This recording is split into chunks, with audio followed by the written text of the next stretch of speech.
advice to future filmmakers? Well, I think that there's never been a more exciting time than today for filmmakers. 25 years ago, it was very expensive. You had lab costs and film costs and just everything from titles cost a fortune. And now you can buy a great prosumer camera, an HD camera.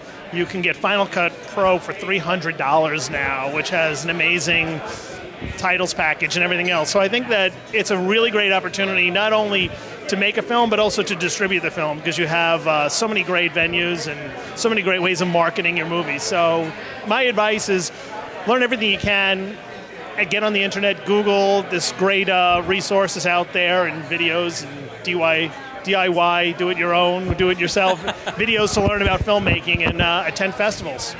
Talk to filmmakers, because I know myself and the filmmakers who I know are just thrilled to share with the audience and talk about it and give advice.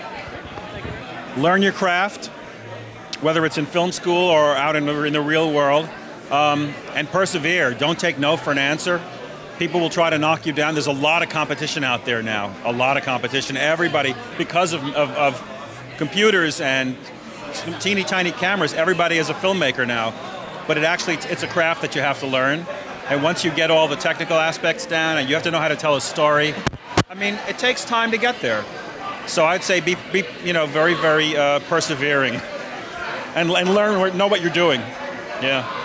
And I would say that the whole filmmaking process, it's really a marathon. And when you finally finish your film, every time you look at it, you're going to want to make changes again. That's just part of the process. But more importantly, after you make the film, you have to say, what are you going to do with it? And then that's where the festival process and the distribution process kicks in. So have a lot of perseverance, have a lot of faith in yourself, try to have support around you wherever you can.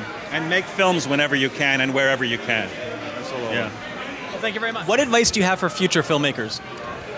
Patience, perspective in a sense that sometimes it's really great to remove yourself out of the industry so you can have a really sharp analytical focus of what the real problems that you need to address in a project, in your career and things like that.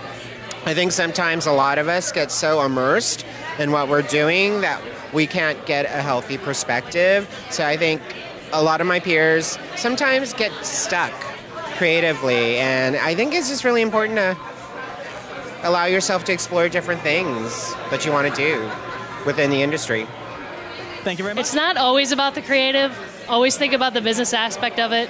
I mean, you can make the most beautiful artistic film with the best cinematography in the world, but if the story's flat, if you don't have good elements, you don't have good shots, marketing materials, things like that, no one's going to see it. It's not going to get into festivals, So think of all aspects of it: the business, the creative, everything. So, thank you very much. Make it happen. Don't wait for permission or approval. Find the people who will support you already and who love you and know you already, and write the stories you want to see. Because I know that we don't see all the different kind of stories and different categories and genres with queer characters that we all would like to see. And I think Jamie and Jessie Are Not Together is an example of that. It's hybrid, romantic comedy, musical, but it's also not about coming out. It's about jealousy, it's about intimacy, it's about messiness in relationships, and it's about great sex.